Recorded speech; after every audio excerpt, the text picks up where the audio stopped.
Welcome to another fantastic episode of Small Business Celebration Meat and Potatoes, the show where we get into the deep nitty-gritty on one particular subject with our guest. But we couldn't do the show without our presenting sponsor and our location sponsor. At Oliver & Associates Real Estate, we know that buying or selling a home isn't just a transaction, it's a life moment. That's why they're committed to building relationships that last. They take the time to truly understand your needs, your dreams, your stories, so they can find you not just a house, but a home. Give Oliver Associates a call at 661-808-3444 or check them out at yourrealtor.us today. Today's Meat and Potatoes episode location is brought to you by Modern Gigi Gallery, an ultra-modern art gallery located in downtown Bakersfield, California, featuring the artworks of the modern abstract artist Johnny Ramos. Whether you're looking for artwork for your office, your home, or a postcard you can send as a thank you note, go to Modern Gigi Gallery located at 900 18th Street in Bakersfield, or give them a call at 661-374-7724 or email them at art@moderngigi.com today. Welcome to another fantastic episode of the Meat and Potatoes here at Small Business Celebration, and this week we're going to be talking about how to teach hospitality. I don't know if you're like me, visionaries, but I have the innate born ability to tick somebody off at 1,000 yards and not even realize I've done it. And thank goodness we've got Ollie Douglas with Motor City Lexus here to guide us, to teach us how to be affable, how to teach your employees, your staff on how to be hospitable. And Ollie, welcome to Small Business Celebration Meat and Potatoes. It's a pleasure and a privilege to be here. Thank you for having me. It's an honor and a privilege. And for visionaries like the one or two people in town who don't know who you are you and what is it that you do? My name is Ollie Douglas. I'm the general manager for Motor City Lexus in Bakersfield, California. I have been with the corporation for about 11 years now, and happy and honored to be a part of the great Motor City event. Now, for visionaries who don't know, you got your start in the restaurant business in New York City? New York, Great Neck, New York. Okay, and what brought you there? Moved from Jordan Okay. in 1995 October to New York to study. That's why he's got the accent. It fades away often after you leave for so many years. Right. But I ended up working at the largest indoor catering hall in New York, and called La Dolce Vita. Right. And had the privilege and the honor to work with one of the greatest people in New York in the hospitality field. That's where you learn the skill of hospitality. I believe that to be the case, and they were very patient in educating and telling how to do a business and how to do the business, if you will. And it's amazing. Because that's the key right there. Yes. Is like I iterated earlier, you know, I was born with the ability to tick people off, but after 336 episodes of the main show, 26 episodes now here on this show, Yes. I've learned a thing or two. Yes. But you cut your teeth in New York City, which they're talk about a rough town. Yes. No time for you to have but the ability to learn, to do the right thing by Right. people. It is a very competitive environment. Right. And I think the people that I worked for took the time also to coach, guide, teach, if you will. And from there, that was what I wanted to keep with, because the business I worked at in New York was around from the 60s. Oh, okay. And they sustained the business all the way till today still. They're still open. Now, you came to Bakersfield, and which is a far cry from New York City. Yes. And you decided to go work for Motor City Lexus. Now, it's no secret, Yes. Toyota owns Lexus, That's correct. and they make a fantastic product. That's correct. It's dependable, it's reliable, it's easy to drive, it's Yes. very comfortable. It ticks off all the right boxes.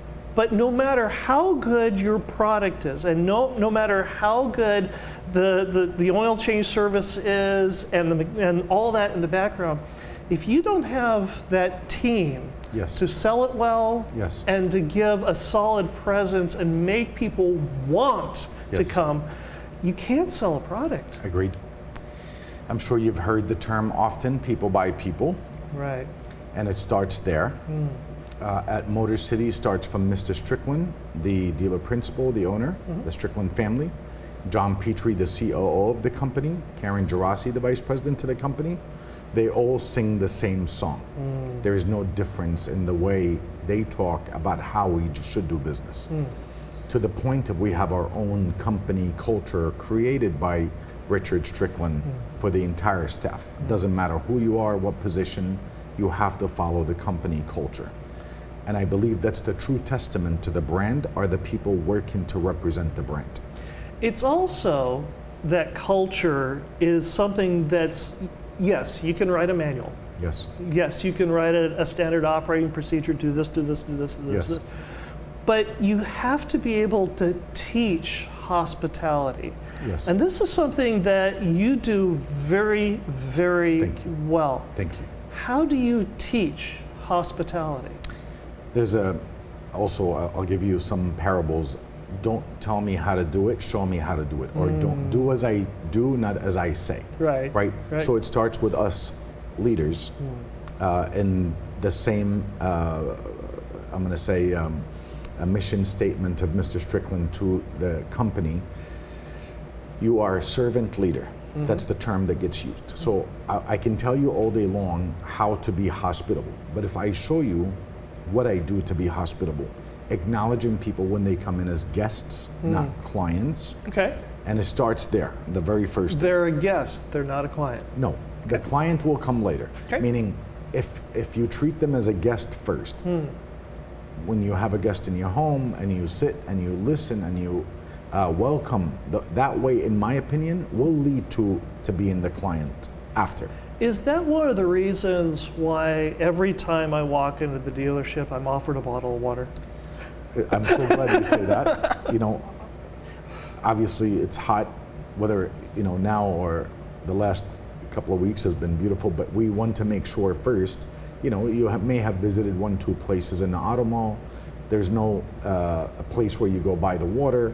We offer the water as just, if you're walking in, coming out, leaving the dealership service department, it's available, and we want to make sure we offer that first.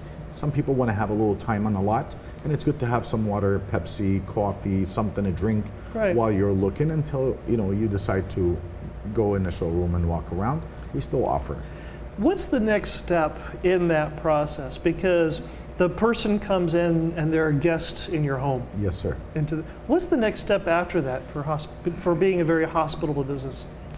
The most important thing after that step, I believe, is the ability to give you space. When you come into the dealership, some people know what they want. They have done the research before they left the house. They looked at the car, the model, the color, everything to the T of what they want, and they may even point it out, but that's maybe 10% of the you know, total. So the ability to give them this space and the ability to breathe. You don't just jump on them when they walk on the lot. No, it's almost sacrilegious when you do this, because you know I'm already uncomfortable. Some people are uncomfortable. Right. The perception of the car business has always been there before Motor City, before the Auto Mall in Bakersfield. It's always been there. So the fact that you give them room, and we act as just consultants to your needs, no pressure, educate, test drive, product knowledge, and that's mainly what we do. Some people visit more than one dealer, and to my statement earlier when I said people by people, you could change someone's mind based on the fact that I feel good about giving my money to this person in the way I was treated. Right. I may not be 100% sold on the product, but as you know, the true testament to the auto industry is not the first 30 to 45 minutes when you buy the vehicle. It's literally the service after, and you can see the writing on the wall. Right. My marriage, so to speak, to the dealership is the 3 to 4 years in the service department, if you will. One of the things that I wanted to also explore with you on this is the price point. Yes. Because the price point, starting price point of a Lexus is very different than the starting price point of a Toyota. That's correct. And is it because of that, is that part of the reason why you have a different approach to the guests that come into your dealership, where you're not having to say, okay, I have a less expensive product or service that I'm trying to push and get those numbers in?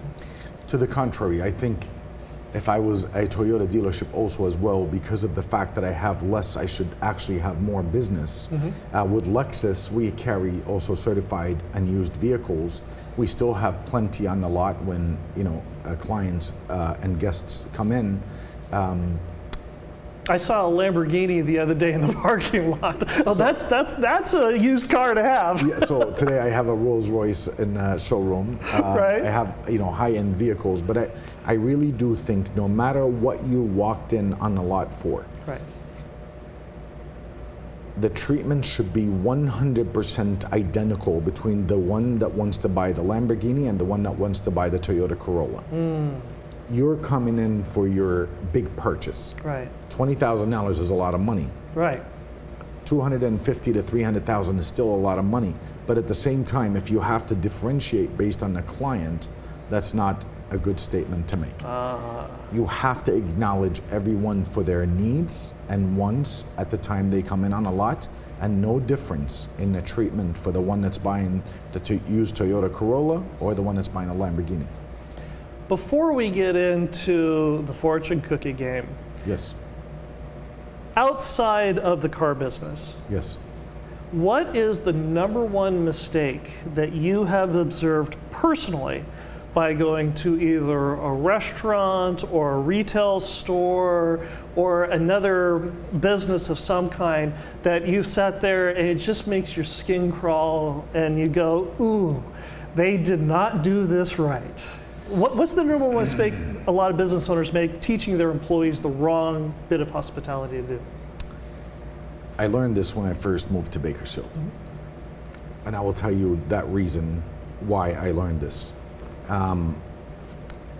If you measure the client based on anything, a car they drive, the way they dress, Right. the way they talk, you lost. Especially Bakersfield. Especially Bakersfield. Yeah. But I also attest that this is a universal statement.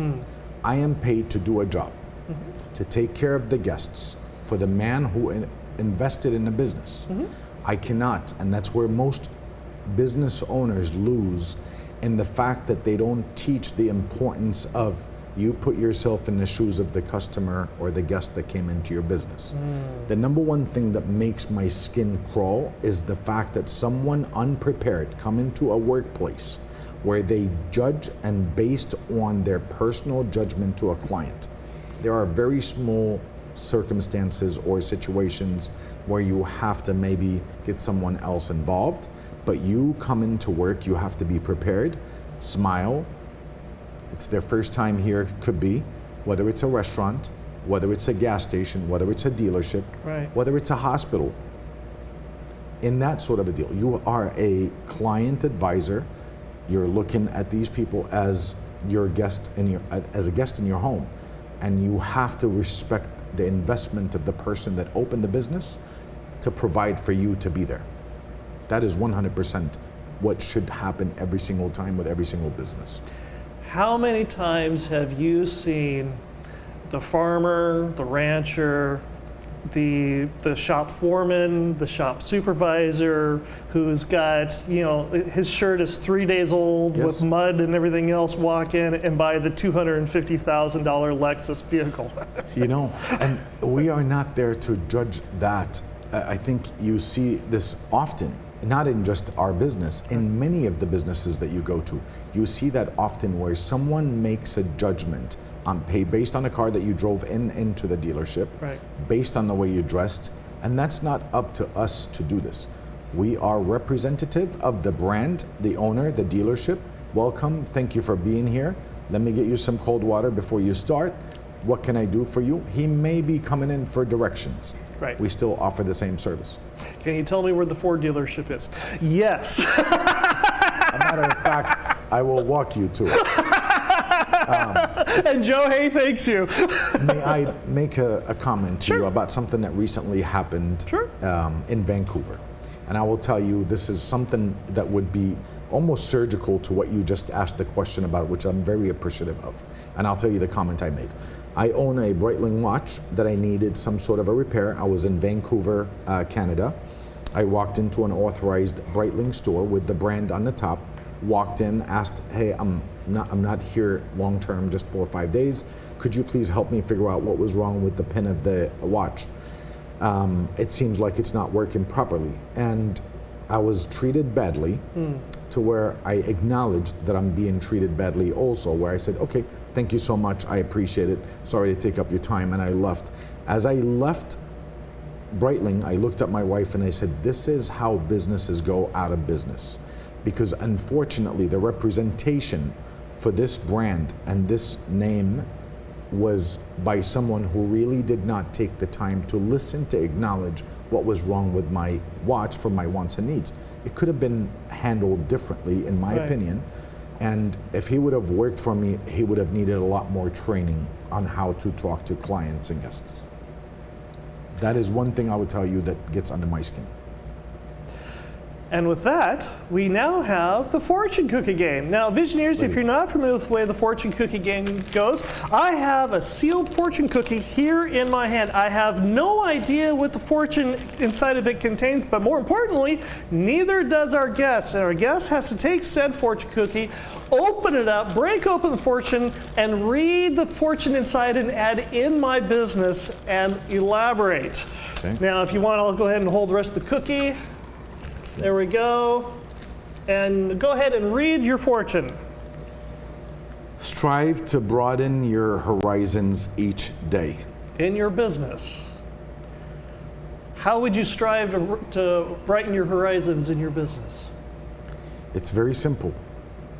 Every day stands on its own.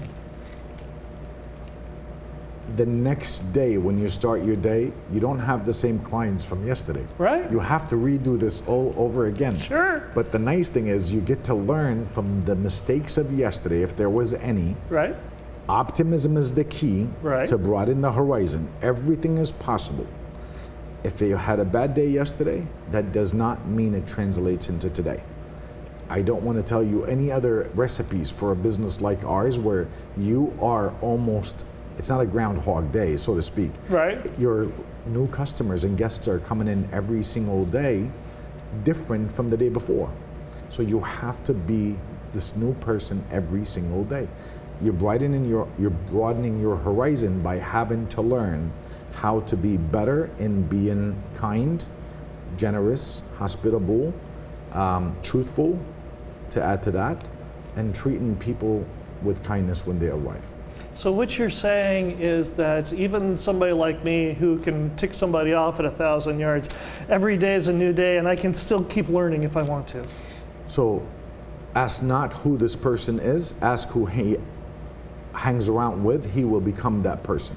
So you can learn, and obviously you have a great personality and great aura, if you will. Thank you. So well, it's all because I hang around people like you. Thank you so much. I'm honored, very much so. And I say the truth, and what I'm saying is we learn from the kindness of the people that before us, around us. Even our own guests, we learn from them when they arrive. And speaking of people around us, one of the reasons why we have so much fun on this show is because on the main show, producer Emily gets to ask so many wonderfully intelligent questions, often because she is the polar opposite of me in so many different ways. So much so that here on Meat and Potatoes, she's got the whole second half of the show, which is questions by Emily.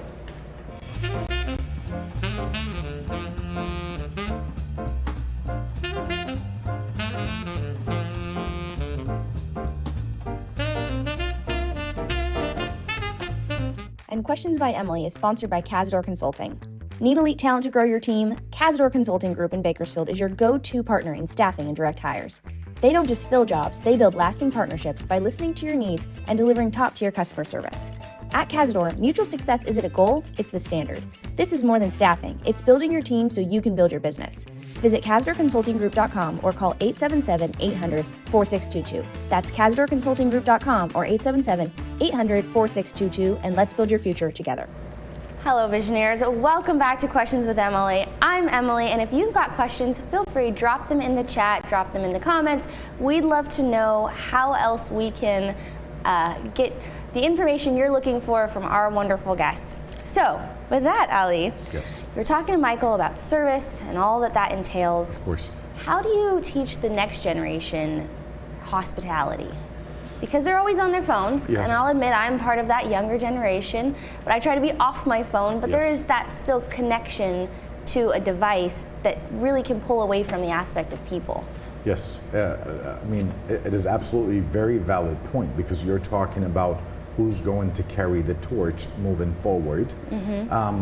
I do believe you start talking now, early on, the importance of eye contact, a handshake, if you will, taking students off-site to go meet people.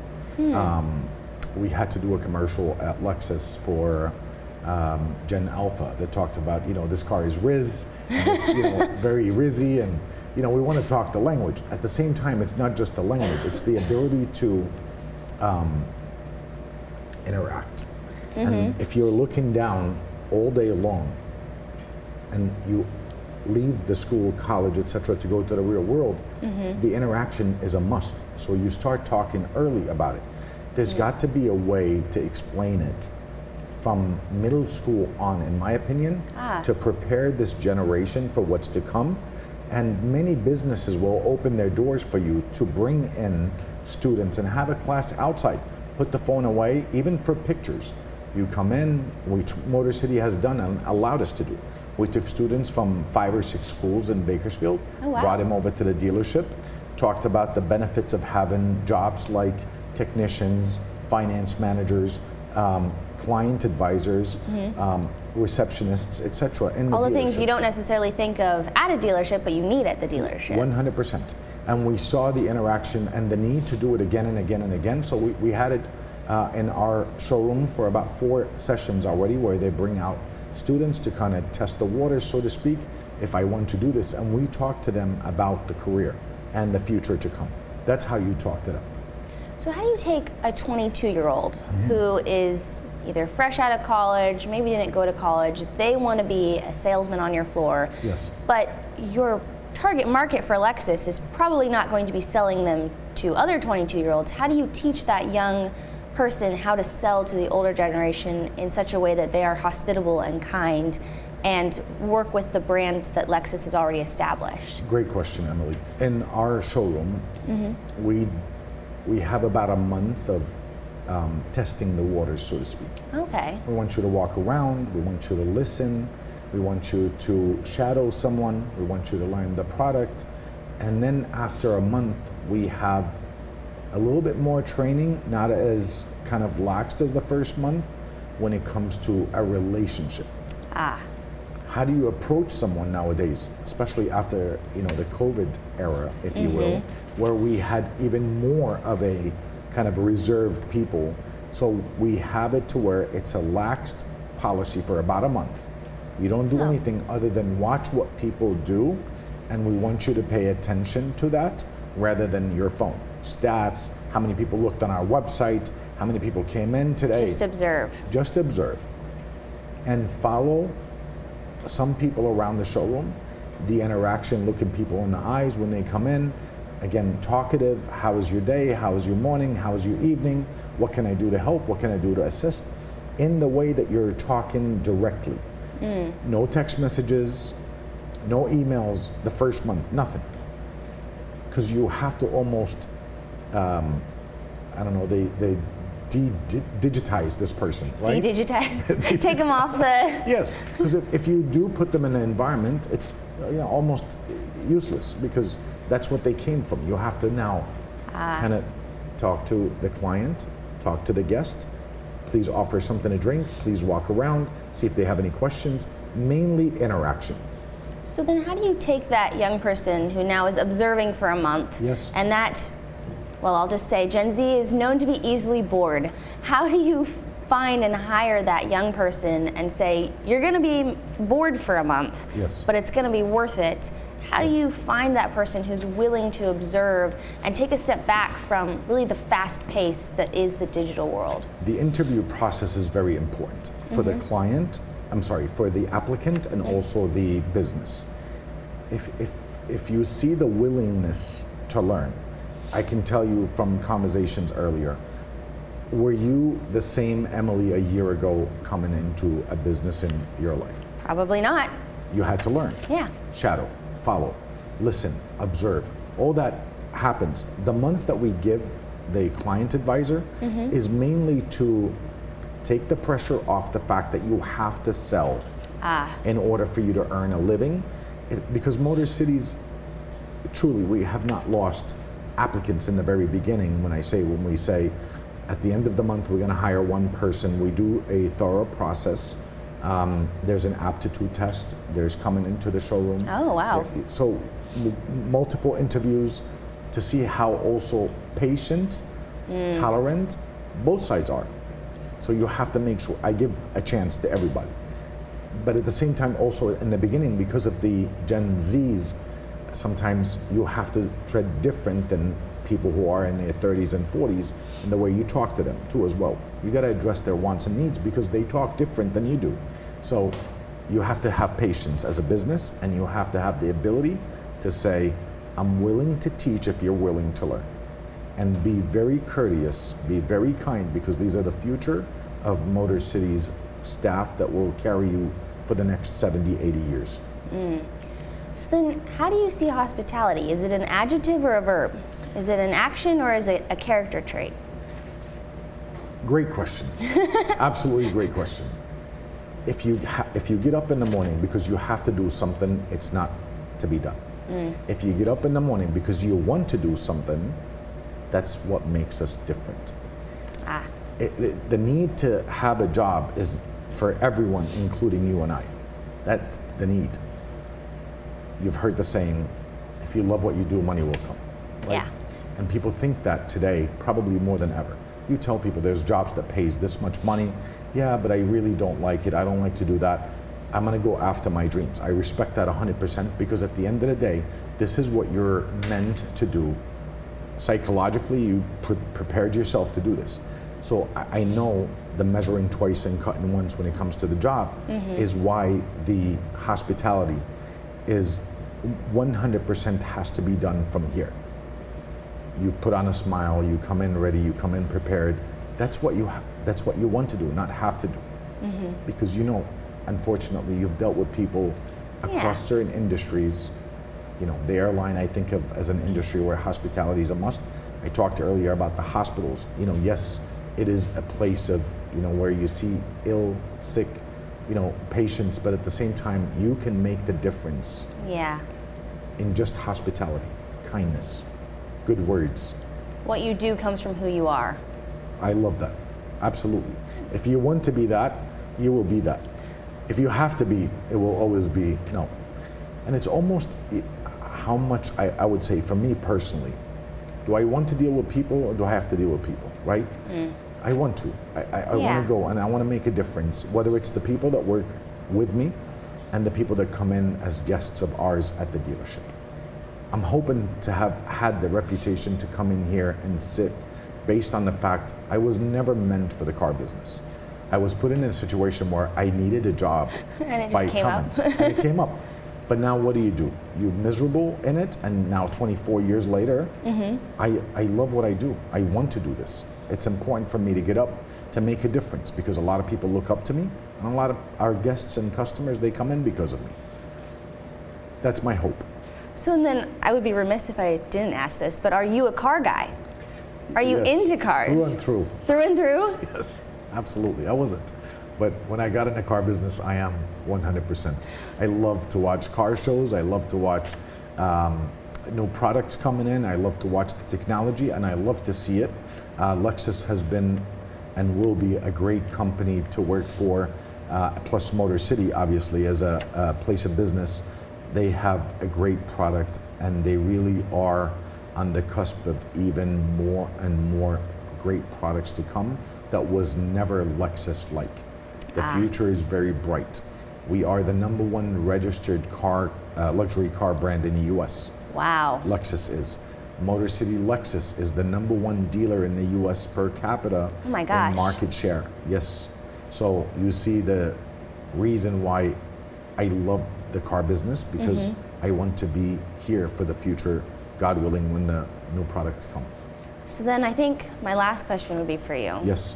how do you guys get to be number one? Like when you go to other Lexus dealerships in the US, Yes. and Motor City is number one and you're coming into them, Yes. what are you observing that's something that they're doing different than you that's allowed you to be number one?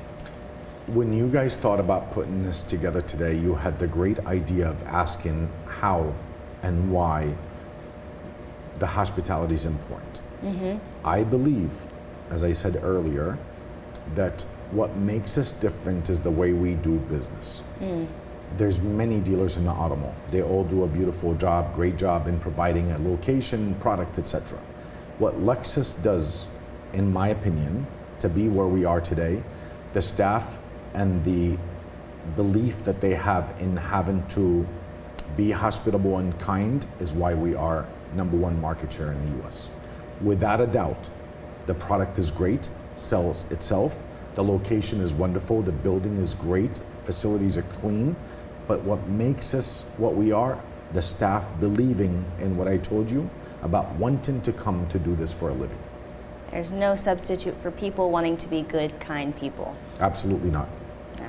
Well, and with that, how can visionaries get a hold of you to get their next Lexus? Motor City Lexus, 5101 Gasoline Alley Drive, and not my name, Alley, it's A-L-L-Y, or E-Y, sorry. Our location, 661-472-3670 is my number, has been for the last 24 years.